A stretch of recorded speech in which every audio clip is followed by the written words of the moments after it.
Bienvenidos a este episodio de Bibliotequeando, les habla su anfitrión Ricardo Lugo. Como siempre nos pueden seguir en las redes @bibliotequeando, seguir este nuevo canal de YouTube o seguir el podcast en las distintas plataformas. Hoy les traigo una autora, Sandra Ferrer Vadero, que nos va a hablar de la historia del feminismo, la historia de la mujer en la Edad Media a través de su libro Las mujeres silenciadas en la Edad Media. Al mismo tiempo discutiremos otros libros del feminismo como Una habitación propia de Virginia Woolf. Aquí traemos a Sandra. Sandra, gracias por venir. A vosotros por invitarme. Con gusto, con gusto. Sandra, para mí eres una experta tanto en historia como historia de la mujer como tal. Cuando estaba leyendo tu libro, Las mujeres silenciadas en la Edad Media, yo sentí que a mí me encanta la historia, y sentí que era un libro de historia, simplemente con una historia que no ha sido contada, lamentándolo mucho de la manera que debió haber sido. ¿Cómo empezó tu viaje en esto? Siento que cada autor empieza de una manera diferente. ¿Cómo empezaste a hablar sobre este tema? Pues como dices que te gusta la historia, pues a mí también de toda la vida me ha encantado. He sido una apasionada de la historia y empezó pues leyendo libros sobre grandes personajes de la historia de España. Yo la época moderna con Carlos V, Felipe II, toda esa etapa de la historia, pues siempre me ha gustado mucho. Y poco a poco me di cuenta de que ellos eran importantes, pero a su alrededor iban apareciendo hermanas, mujeres, esposas, hijas, que fueron regentes, que gobernaban en su ausencia, que hicieron cosas que iban más allá de lo que nos imaginamos que hacían las mujeres en aquella época, ¿no? De estar en la corte ahí mirando por la ventana. Y ahí empezó todo. Me empecé a dar cuenta que sí, que conocemos a Isabel la Católica, que conocemos a Santa Teresa, por ejemplo, o a Sor Juana Inés de la Cruz, yo qué sé, por poner nombres femeninos que todos conocemos, ¿no? Pero hay muchísimos más de mujeres, tanto reinas como mujeres más humildes, que han tenido un papel clave en la historia. Y eso fue lo que me gustó del libro, porque sí, como mencionamos que estamos hablando de Una habitación propia de Virginia Woolf, ella, una de las preguntas que se hace en la falta de acceso a información que tiene en la época es: ¿dónde están esas mujeres? ¿Dónde están la mujer típica? Tenemos un hueco negro en la historia que no tenemos atrás, que no tenemos, digamos, récord. Y pareciera que las pocas que conocemos son ese tipo de mujer que mencionaste, de la aristocracia, de la realeza, de ese argumento que hasta hoy en día yo he escuchado gente decir que el feminismo es un movimiento quizás clase alta, pero yo creo que eso, primero, no es cierto, pero segundo, quizás lo fue por inicio, por necesidad. No había una manera que la mujer tuviera acceso a una voz, al menos que tuviera parte de la clase alta. Es cierto que las primeras mujeres que empiezan a debatir sobre su papel en el mundo, podríamos hablar de Cristina de Pizán, que ya en la Edad Media empezó a escribir y reflexionar sobre quiénes son las mujeres y qué han de hacer en la sociedad, y empieza ya a quejarse, a reivindicar su papel. Es cierto que estas mujeres que inician lo que se le llama la querella de las mujeres, que es un debate que se inicia a finales de la Edad Media y se extiende por la Edad Moderna y que sienta las bases de lo que será el feminismo posterior. Evidentemente estas mujeres pues son o mujeres de alto rango, porque han podido acceder a la educación, porque no son analfabetas como la gran mayoría de hombres y mujeres de la clase social más baja. Recordemos que hasta prácticamente el siglo pasado, bueno, hace 2 siglos, siglo XIX, la vida rural era mayoritaria. La gran mayoría de personas vivían en el ámbito rural y aisladas y alejadas de lo que es el conocimiento. Entonces, sí, yo creo que Virginia Woolf tiene razón en ese sentido, que para tener una votación propia necesitaban tener también unos recursos propios. Y sí que es verdad que las primeras teorías feministas, las primeras mujeres que abanderaron los primeros debates feministas, pues eran mujeres de clase alta.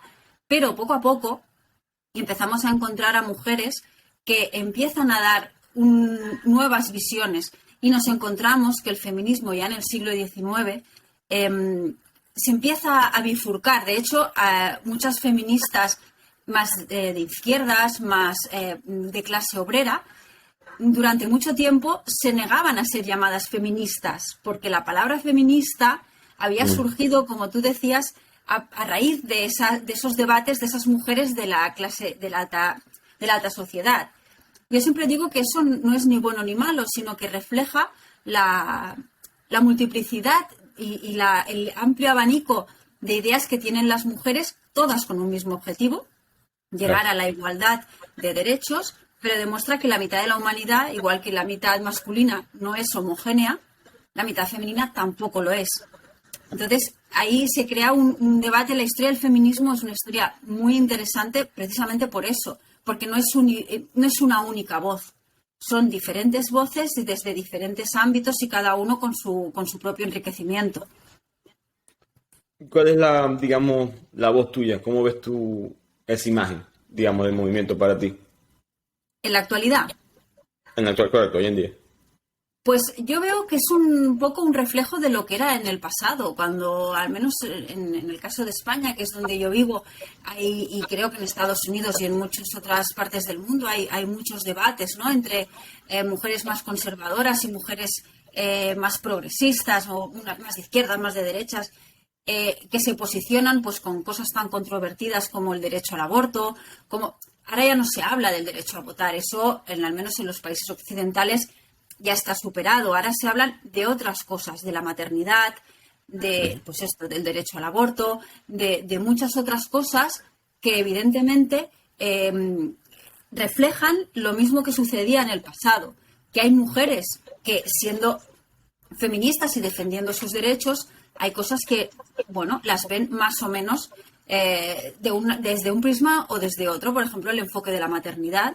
Hay feministas que defienden que la maternidad se soluciona dando la responsabilidad al Estado y que el Estado cuide a esos hijos vía guarderías, vía cualquier otra solución. Y hay mujeres que defienden que la maternidad tiene que ser de las madres.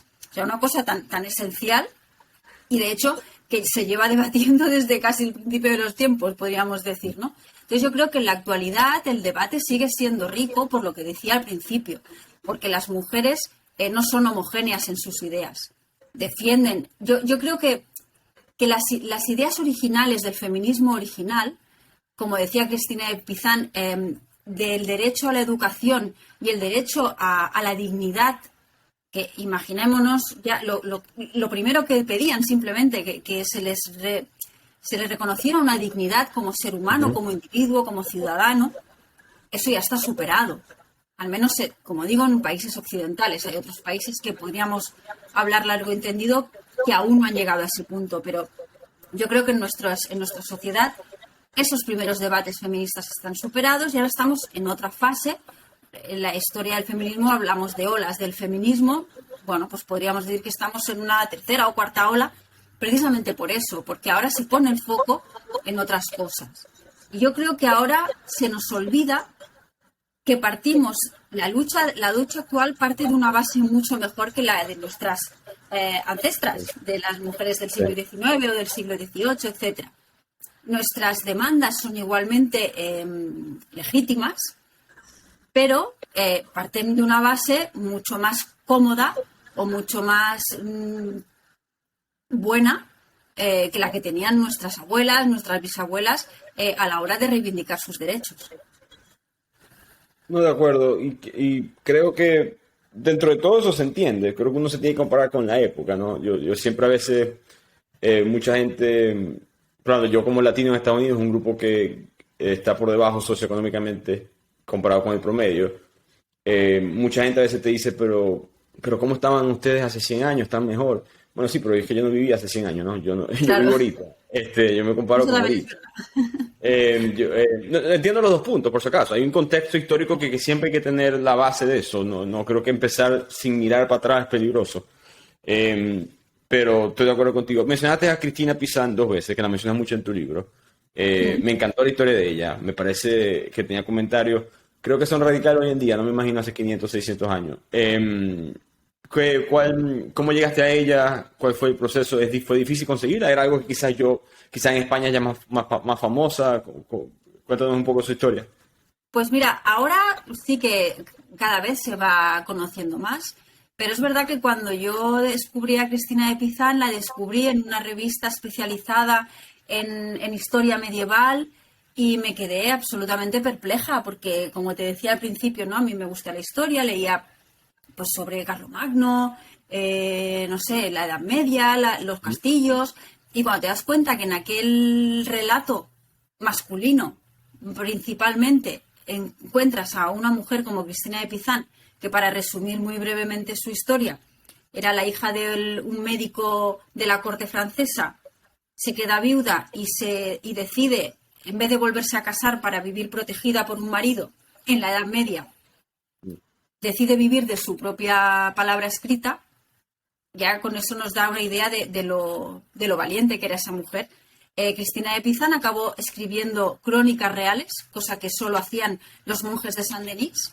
Le encargaron una crónica sobre el rey de Francia, escribió poemas, escribió ensayos, escribió muchísima obra, entre la que destaca dos libros, principalmente uno que es La ciudad de las damas, que es un alegato absolutamente feminista para aquella época, en el cual ella define una ciudad ideal, una ciudad metafórica, en la que aprovecha para hablar lo que decía antes, del derecho de las mujeres a algo tan sencillo como que el acceso a la educación permitiría que fueran iguales. Las llamaban ignorantes, pero básicamente porque no podían estudiar. Porque en la Edad Media, en Francia, podía estudiar un hombre privilegiado que iba a la Universidad de París. Pero una mujer, privilegiada o no, pues lo tenía bastante complicado. Entonces, la descubrí y me pareció una historia de mujer valiente, de mujer resolutiva y de mujer digna, que en aquella sociedad, quizá también es verdad que con el tiempo se ha mitificado mucho la Edad Media, no hablamos de la Edad Media oscura, la Edad Media, muy, muy cerrada. Y es verdad que hubo mujeres como Cristina de Pizán y muchas otras, como mencionabas en el libro que escribí de mujeres silenciadas en la Edad Media. Hay muchísimas mujeres que ya en aquella época demostraron que cuando podían, cuando se les daba acceso, cuando conseguían llegar a la educación, a la cultura, eran igual de capaces que los hombres. Correcto. Y ella tuvo un argumento porque estamos viviendo en un mundo medieval extremadamente religioso, teocrático. Ella dice que si Dios creó a la mujer, ¿cómo el Dios perfecto se va a equivocar creándome a mí? ¿No? Y esa es la idea quizá más radical que ella trae para ese mundo en el que se encuentra. Quizás hoy en día es un comentario normal, pero estamos hablando de hace 600 años. Claro, ella en el fondo no rompe con las ideas religiosas de su tiempo. No, las mujeres, las primeras feministas, no son tan radicales, no reniegan de sus creencias, pero sí que se hacen este tipo de preguntas. También es verdad que en la Edad Media, curiosamente, una iglesia que destacó la figura de Eva para justificar la inferioridad de las mujeres, hizo que en los monasterios femeninos hubiera una explosión de cultura totalmente excepcional para lo que podríamos encontrar en la sociedad en general. Existen muchísimos casos de mujeres que vivieron en conventos o en monasterios que acabaron siendo ilustradoras de manuscritos, escribieron manuscritos, fueron místicas, científicas. El caso más claro que a mí siempre me ha apasionado es el de Hildegarda de Bingen, una abadesa alemana que, tocó todas las teclas del conocimiento, la lengua, la literatura, la ciencia, la política, fue asesora de reyes y de papas. Quizá es el ejemplo más importante, pero luego hubo muchísimas más en muchos monasterios, como el monasterio de las Huelgas Reales en Burgos, por ejemplo. Es uno de los centros religiosos femeninos más importantes de la Edad Media. Quiero decir que en aquella época, a pesar de que lo que nos hemos aprendido siempre es que la religión era opresiva hacia las mujeres, curiosamente, estas mujeres que entraban en la vida religiosa pudieron desarrollar una trayectoria intelectual y científica muy por encima de lo que nos podríamos imaginar hoy en día. Y era una de las pocas maneras en la época de tener recursos académicos, educativos. O sea, si querías ser una persona de bien o con poder político, un monasterio era una de esas maneras. Para la gente que quizás no sepa mucho, porque mucha gente me escucha en Latinoamérica, quizás la Edad Media es un poquito distante para ellos. en cuanto a... Por mucha influencia que tiene, en verdad, esa época, porque en este momento es que se empieza a expandir tanto Inglaterra, Portugal, España, y el mundo muy particular de esa época histórica tiene mucha influencia en lo que se convierte ahora América. Pero digamos, bajo la lupa del feminismo, ¿cómo era la Edad Media para ti? O sea, ¿cómo era esa estructura? Si puedes explicar un poco ciertos puntos de la misma. Pues, a ver, la Edad Media en Europa pues fue una época no muy afina al desarrollo intelectual de las mujeres, como he comentado, pero sí que es verdad que hubo muchos casos de mujeres que, por ejemplo, a nivel del poder hubo muchas reinas. En el caso de España, por ejemplo, existen muchas reinas propietarias que, a pesar de que se les invitó a abandonar su puesto en favor de sus hijos principalmente, fueron mujeres muy poderosas. Las mujeres castellanas, las que estaban en los castillos, en los palacios. Recordemos que es la época de las cruzadas. Muchas misiones religiosas para viajar a Tierra Santa y quitársela a los musulmanes. Claro, todos esos hombres que viajaban a Tierra Santa no se iban por un día, se iban por meses, incluso años. ¿Quién se quedaba al cargo de los castillos? ¿No? Esos castillos que siempre nos hemos imaginado con la damisela ahí frágil. Pues esas damiselas frágiles muchas veces fueron mujeres poderosas que incluso existen casos como el de una mujer que se llamaba Duoda de Septimania, que no solo era importante en ese sentido, sino que encima, además, escribió un manual de buena conducta y, podríamos decir, pedagógico para su propio hijo. O sea, imaginaos el nivel, ¿no? A niveles menos conocidos, pues las mujeres que desarrollaron conocimientos médicos, todo el ámbito de la medicina familiar o la medicina femenina se fue traspasando de generación en generación y fueron muchísimas las mujeres que, por desgracia, luego, siglos después, sobre todo en la Edad Moderna, acabarían siendo acusadas de brujas. No eran más que mujeres que conocían los beneficios de las hierbas, de las diferentes pociones, pócimas les llamaban, ¿no? Pero bueno, no dejaban de ser fórmulas farmacéuticas, que le diríamos ahora. Es decir, que la Edad Media es verdad también que el cine, la novela histórica, la ha manipulado mucho y se ha simplificado mucho. Pensemos también que la Edad Media son muchos siglos, desde la caída del Imperio Romano hasta prácticamente el siglo XVI, que ya empieza a entrar la historia de América dentro de la historia universal como la conocemos desde Europa, ¿no? Evidentemente tenía mucha historia y muy rica previamente, pero bueno, lo que se conoce como la historia moderna, pues todos estos siglos evidentemente no fueron homogéneos. Hubieron altos y bajos y sí que es verdad que evidentemente la mujer tenía un papel doméstico, un papel anónimo y no tenía acceso a la educación y su papel era o esposa y madre o religiosa. No habían más opciones. Si las había, pues tenían que ser pues al margen de la sociedad, pues como las prostitutas, las indigentes, bueno, mujeres que evidentemente pues no, pobres, pues lo tenían muy complicado.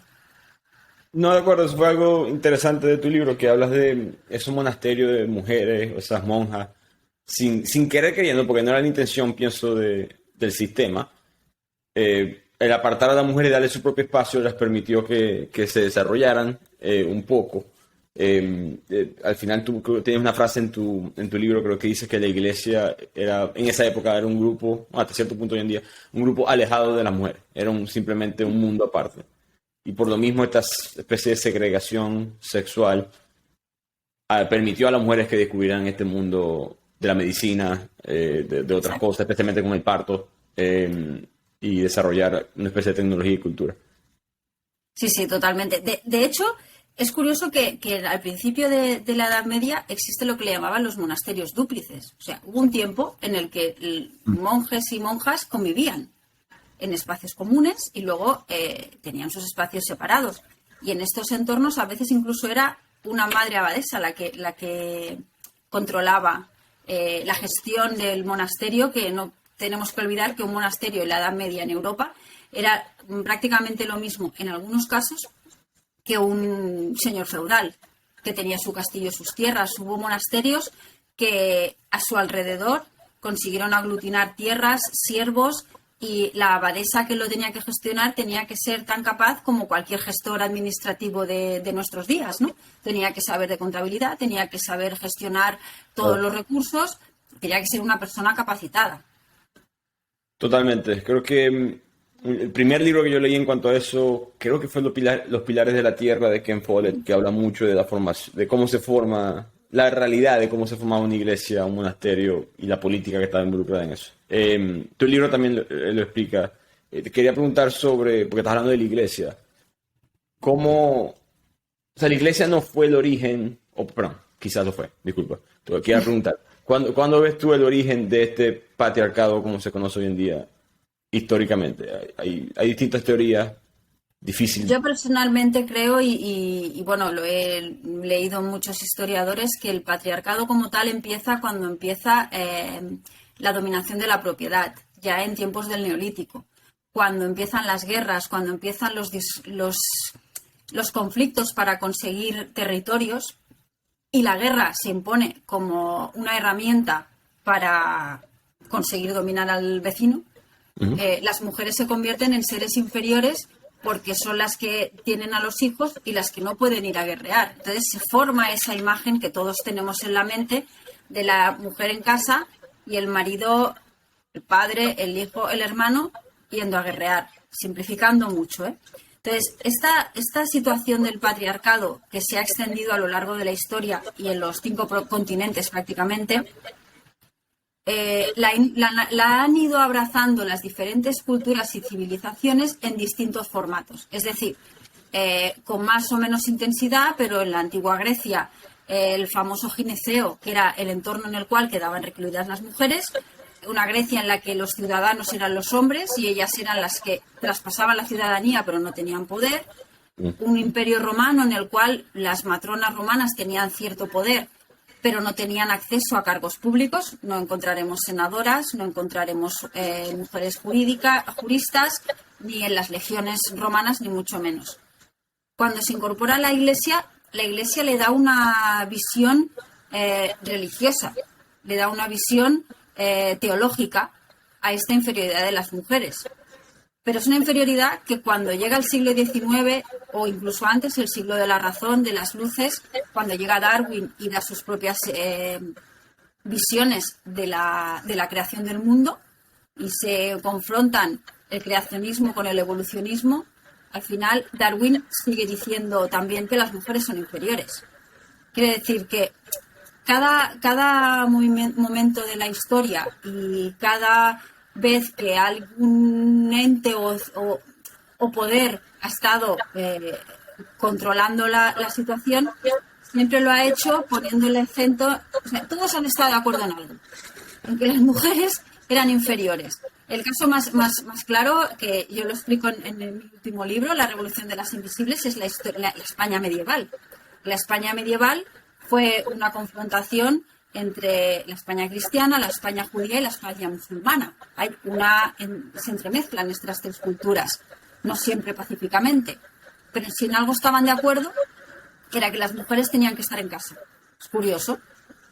Insisto, cada una con sus matices, cada cultura ha evolucionado a su manera, algunas con más apertura, otras con menos. La Iglesia es verdad que ahora no tiene nada que ver con la Iglesia de la Edad Media, pero en aquellas épocas iniciales, digamos, el que estaba en el poder siempre coincidía en que la mujer tenía que estar en el ámbito doméstico.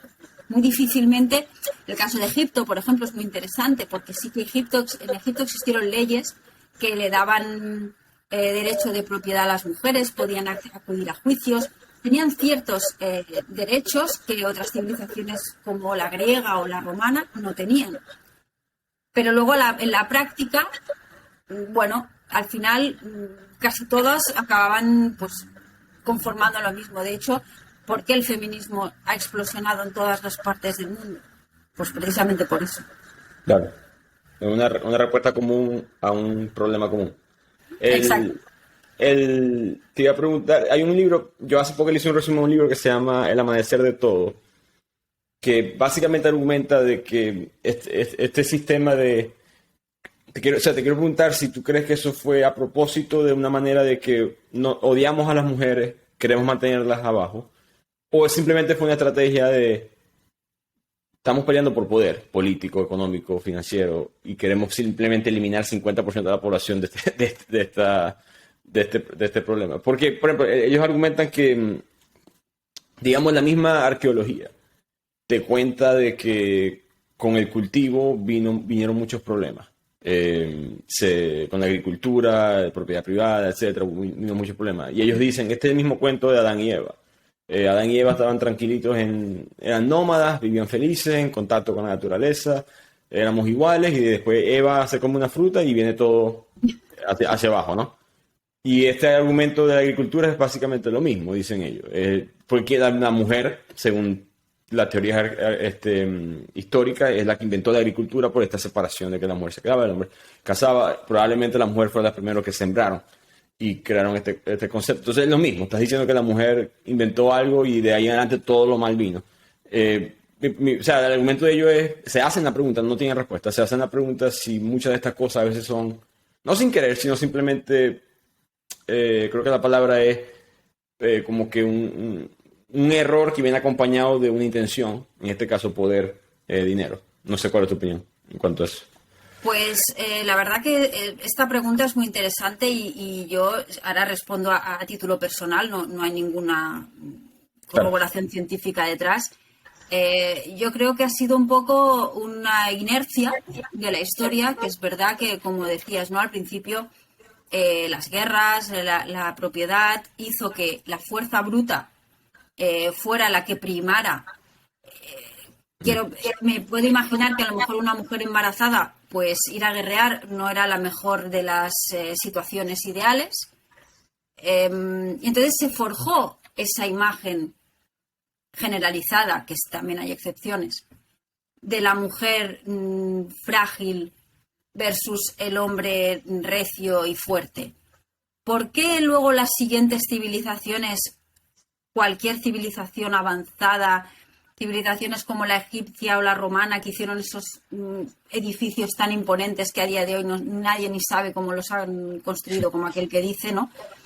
Civilizaciones tan inteligentes forjaron explícitamente, porque podemos pensar que al principio era una cuestión de inercia, pero luego cuando alguien escribe una ley y la escribe conscientemente y conscientemente relega a una parte de la sociedad, ¿por qué lo hace? Pues quizá esa pregunta estaría al mismo nivel que cualquier pregunta un poco teológica. La verdad que aquí ya entraríamos en un debate filosófico que tampoco es culpa o origen de todos los hombres, género masculino. Porque es verdad que a lo largo de la historia ha habido muchos hombres que han defendido el papel de las mujeres y las han apoyado y las han ensalzado. Es verdad que culturalmente muchos hombres han sentido amenazados por la inteligencia de las mujeres. ¿El por qué? Pues recuerdo que una vez una feminista, no recuerdo el nombre, pero venía a decir eso, ¿no? Cuando se hablaba de la lucha por el voto femenino. Decían, bueno, cuando hablaban... Sí, las primeras veces que se debatía sobre el voto femenino, uno de los argumentos que decían, no, es que son unas incultas. Y como son unas incultas, pues harán caso al primero que pase, al marido, al cura, del confesionario, etcétera. Y una feminista decía, bueno, ya, y los pobres hombres analfabetos del campo, que no tienen una carrera universitaria, ¿no? Es decir, que los hombres al 100% tampoco eran todos ni inteligentes, ni guapos, ni listos, ni fuertes. Entonces, realmente es una pregunta que incluso en el siglo XXI sigue estando arraigada en muchas partes de la sociedad, ¿no? Cuando ves todas estas noticias de violencia contra las mujeres, viene a ser un poco eso, ¿no? La maté porque era mía, dicen mucho aquí en España, ¿no? Esa frase que la decían a mediados del siglo pasado, pero que hoy en día se sigue ejecutando, nunca mejor dicho. Entonces, ese sentimiento de superioridad, ¿de dónde viene? No sé si viene en el ADN, quiero pensar que no, porque, insisto, hay muchos hombres que que eso no le dan importancia. Un hombre es un hombre, una mujer es una mujer, pero son individuos en igualdad. Sí que es verdad que hay cosas que a pesar de que somos iguales, es verdad que muchas feministas, y esto también es una opinión personal, lo quieren negar. Sí, somos iguales, pero hay una cosa en que somos diferentes, y es en el tema de la maternidad. Entonces, es diferente, no es ni mejor ni peor, es diferente. El problema es cuando alguien pretende decir que es mejor o peor, o negar esa diferencia. Entonces, esa diferencia hay que ponerla sobre la mesa y ver cómo encaja en una sociedad en la que la mujer quiere salir a trabajar, quiere estudiar, quiere ser una profesional y quiere ser madre, ¿no? Bueno, aquí ya me estoy enrollando, pero que a partir de tu pregunta realmente podríamos estar aquí horas y horas debatiendo y quizá no encontraríamos la solución última. Es un tema complicado, la respuesta no va a ser sencilla. Yo estoy de acuerdo contigo, yo no creo que sea biológico. Yo me acuerdo que yo estaba leyendo Sapiens, si conoces ese libro, Sí. y me preocupó que uno de sus argumentos, no recuerdo si él hizo el argumento, el autor, o si simplemente hizo la pregunta, pero él muestra que como el patriarcado estaba en todas las culturas, entonces tiene que ser biológico. Y yo como que no me gusta este pensamiento, no me siento, o sea, entiendo la lógica hasta cierto punto, pero uno no estoy seguro que eso sea tan así. Habían ciertas culturas que eran diferentes en ese aspecto. Y dos, cómo definir la igualdad es difícil, ¿no? Hay culturas que, si tu cultura valora el dinero, por ejemplo, es lo principal, entonces quizás el estatus socioeconómico es la manera de medir la igualdad, pero si mides la inteligencia, entonces acceso a la educación, hay tantas maneras, definir igualdad es más difícil de lo que uno cree. Y es parte de lo complicado de mirar la historia y decir, esta cultura tenía esto, no tenía esto. No es fácil. Virginia Woolf en el libro, quería saber tu opinión, ella dice que el hombre, como dices tú, no todos son iguales, pero el hombre que veía a la mujer como inferior, no lo hacía por ver a la mujer como inferior, lo hacía para sentirse el mismo superior, ¿no? Claro. ¿Estás de acuerdo con eso? ¿Cuál es tu opinión en cuanto a eso? Bueno, es un poco lo que comentaba yo antes del sentimiento de amenaza. Hay muchos hombres, o hubo muchos hombres, y existirán muchos hombres que aún tienen esa visión que la mujer tiene que ser inferior. Entonces, cuando destaca y está a su lado, pues, bueno, le chirría, ¿no? Y más en una sociedad como la de Virginia, en la que las mujeres mayoritariamente eran amas de casa. Entonces, claro, que una mujer destacara intelectualmente frente a su esposo, por ejemplo, o a su hermano. ¿Cuántos casos se han dado, ¿no? De historias de hermanos, por ejemplo? Eso es una historia muy, muy clásica, ¿no? Que se le ha puesto... De hecho, la misma Cristina de Pizán, sus dos hermanos eran unos dotes. Y el padre creyó en ella. Y la madre decía, pero tú estás loco, pero si ella lo que tiene que hacer es tener un buen casamiento y dejarla de enseñarle libros de ciencias y de historia y de literatura, ¿no? Bueno, volvemos a lo mismo, ¿no? Es la imagen esta de que a priori una mujer no puede ser más lista que un hombre. Entonces, es lo que decía Virginia Woolf. Yo creo que lo que quería decir era esto, el sentimiento de amenaza, ¿no? De que muchos hombres se han creído por el simple hecho de ser hombres que ya eran superiores a las mujeres. Y esto quizá es algo que culturalmente hay que ir cambiando. Ha cambiado mucho, pero hay que seguir trabajando en ese sentido. ¿Qué tan lejos lo ves? O sea, ¿qué tanto crees que falte? Yo creo que se ha ganado mucho y creo también que depende de las sociedades y depende de cada entorno. Yo, por ejemplo, en mi entorno veo que ha avanzado mucho. Pero cuando ves las noticias dices, o yo vivo en otro planeta, o las noticias solo muestran lo malo. Eso también es algo que tenemos que ampliar un poco el foco, ¿no? El otro día, curiosamente, mi hijo me decía, mamá, ¿por qué las noticias solo explican cosas malas? ¿No? Pues un poco esto, ¿no? Claro, en las noticias no va a salir que un hombre le aplaude a una mujer porque ha hecho un descubrimiento científico. Sale pues que se han asesinado a 10 mujeres en la última semana. Entonces, esta visión sesgada que no es que sea negativo, es que es así, es una visión sesgada de la realidad que tenemos.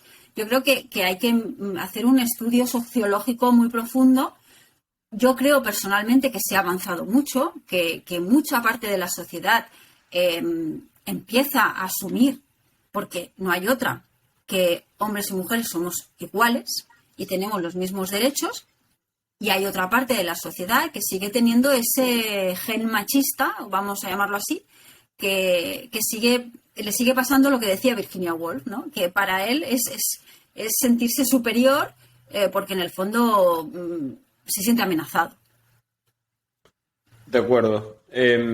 Yo creo, hemos dicho, mencionaste ahorita ejemplos de hombres que se ayudaron a las mujeres en el pasado.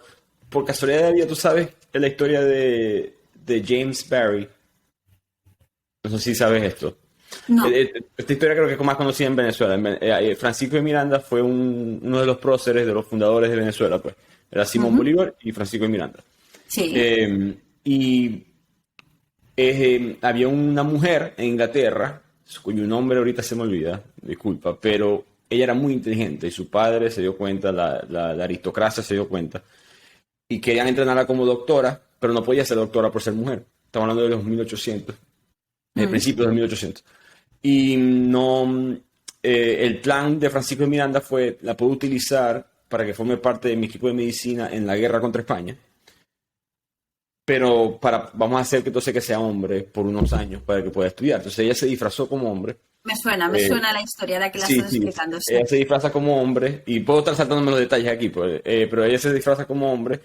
Francisco de Miranda es traicionado en Venezuela, él no puede lograr, digamos que políticamente pasaron muchas cosas, él no es el hombre que ahora puede tomar esa decisión, y ella queda como que, ay, ¿ahora qué?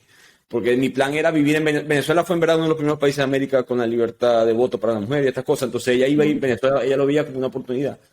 Se desaparece esa oportunidad y no le quedó otra que quedarse en Inglaterra y vivir como un hombre por 50 años dentro del ejército británico como doctora. No se dieron cuenta hasta que murió. Y ella siempre había dicho que no la examinara, no le hicieran autopsia ni nada.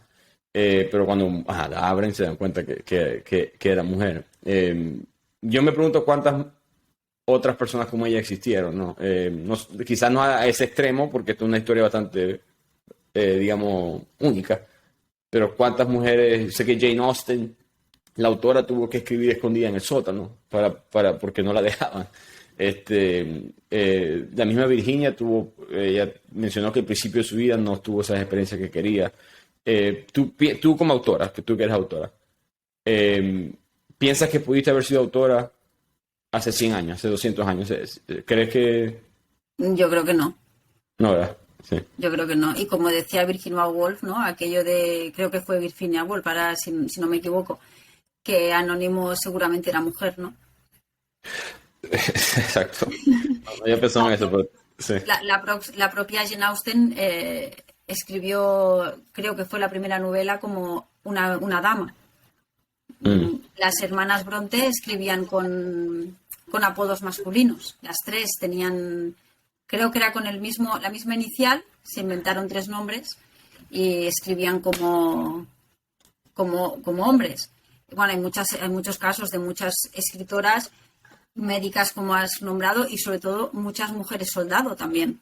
Hay muchas historias de mujeres que en muchas guerras una mujer que quería ir a morir al frente, quería luchar por su país, como ya llegando a esos extremos de igualdad, porque es verdad que en el ejército ha sido uno de los sectores que más ha tardado a incorporar a las mujeres en sus filas como soldados, no como parte logística. Y sí hubo muchos casos de mujeres que tuvieron que ocultar su identidad, ya fuera vistiéndose como hombres o firmando como hombres con seudónimo. Sí, sí. ¿Crees que, digamos, cuál es tu mensaje? Porque tú analizas la historia bastante, la historia de tu sociedad, en verdad, de la historia europea, cómo llegaron a este punto, las razones por las cuales muchas cosas se creen hoy en día. Me acuerdo que tú mencionaste que este sexismo de hoy en día es extraño dentro de la iglesia porque Jesús no era sexista, ¿no? Si acaso lo opuesto. Y que como poco a poco la mujer es básicamente no mencionada en la Biblia y ni siquiera promovida hasta creo que es el siglo XII, mencionas tú, cuando María empieza a ser más una imagen del catolicismo y de la iglesia. ¿Tú crees que eso era, digamos, con la intención de de empezar a quizás tomar control de la mujer, digamos, directamente hacia la mujer, no a través del esposo, o era simplemente la iglesia simplemente ignorando a la mujer por todos esos años y por X razón? Como comentaba antes, el caso de la iglesia es una estructura social más que ha puesto a la mujer en un segundo plano.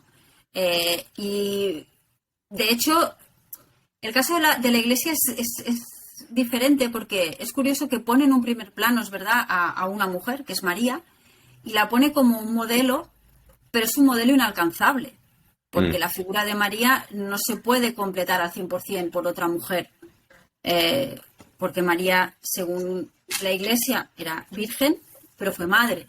Eso una mujer normal no lo podía alcanzar. Pero sí que es verdad que eso llevado al extremo más práctico.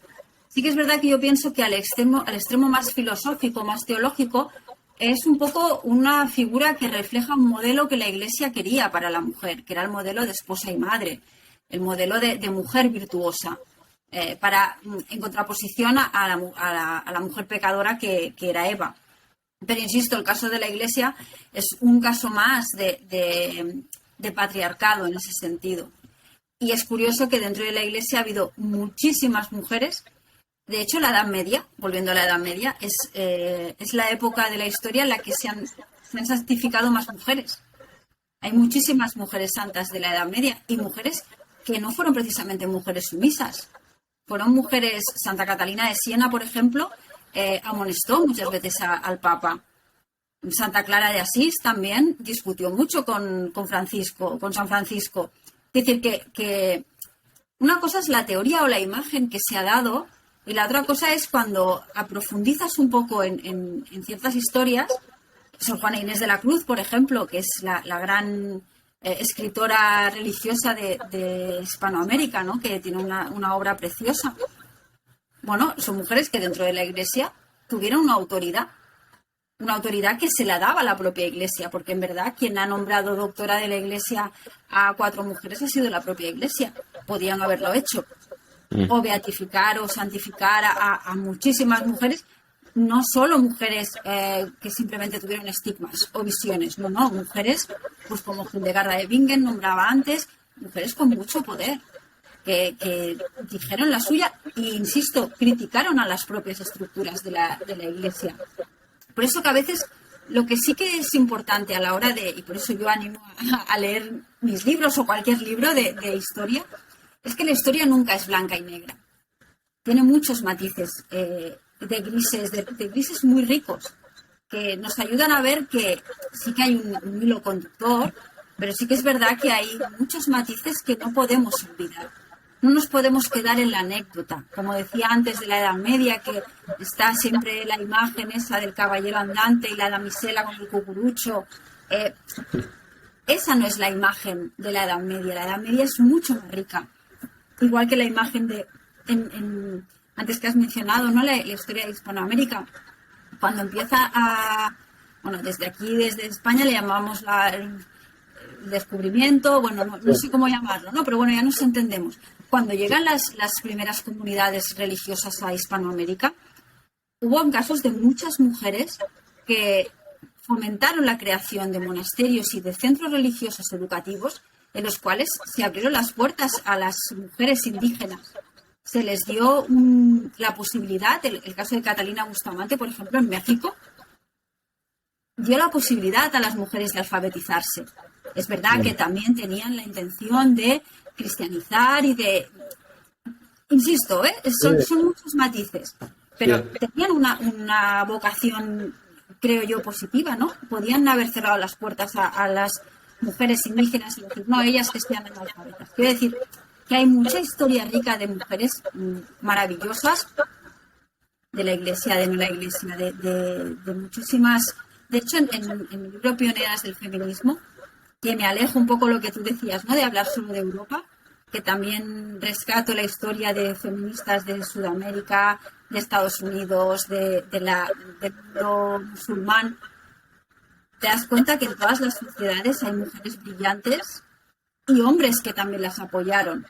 O sea, la historia de las mujeres es una historia tan rica como la historia de los hombres, podríamos decir, ¿no? ¿Verdad que cuando hablamos de la Primera Guerra Mundial tiene muchos matices y muchas historias crueles, historias de solidaridad, historias humanas, historias deprimentes? Pues un poco viene a ser lo mismo, ¿no?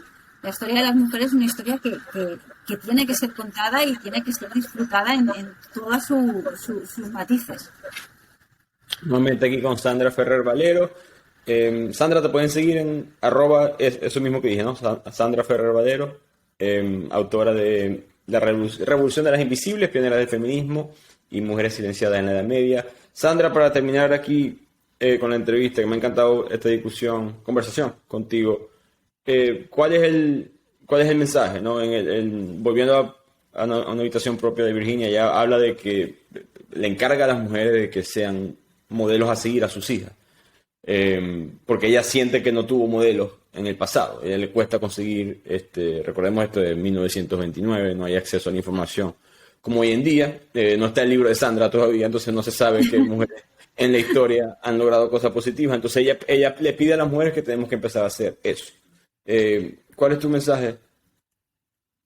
Pues el mismo que tiene Virginia, que tenemos que ser modelos para nuestras hijas y nuestros hijos, porque ellos también tienen que ver que hay mujeres en todos los ámbitos de la sociedad, para que cuando se las encuentren en una consulta, en un laboratorio, no les sorprenda. Y una mujer piense que puede ser capaz de estar en una consulta, en un laboratorio, en una oficina, en cualquier sitio. Yo creo que esto es una faena de todos, de las mujeres y de los hombres. Yo creo que ese tiene que ser el mensaje, sin poner el acento en que somos ni mejores ni peores, simplemente que somos todos iguales.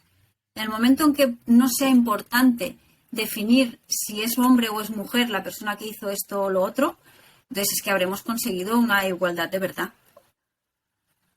Buena definición.